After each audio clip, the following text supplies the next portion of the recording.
Now another method of preparation of amines is Gabriel thalamide synthesis. Now this is specifically for the preparation of primary amines. This is your compound called as thalamide. When it is reacted with KOH, we know that K is a positive portion and OH is a negative portion. Now what happens is the positive portion of this combines with the negative portion of this to remove water from here, and the positive portion gets attached to the negative nitrogen over here, thus resulting in the formation of this particular compound.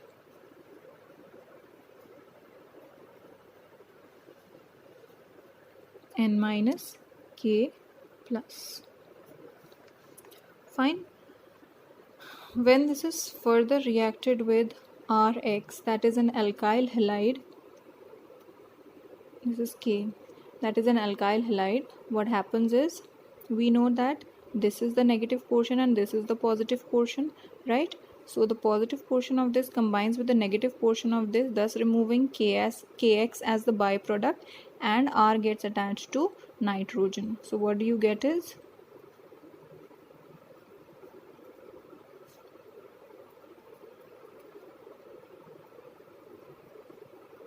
N R. When this particular compound is reacted with 2 molecules of NaOH, now what happens?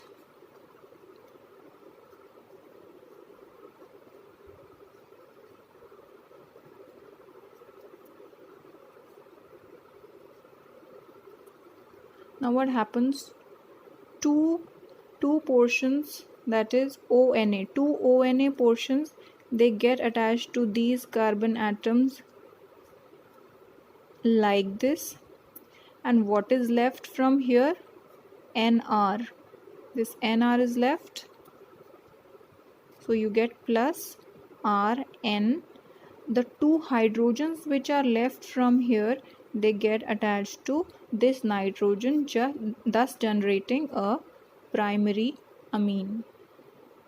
Now Gabriel thalamide synthesis can be used only for the synthesis of primary amines. Why? Because over here in this particular compound you can see that N is already attached to 2 bonds, already attached to 2 carbon atoms over here.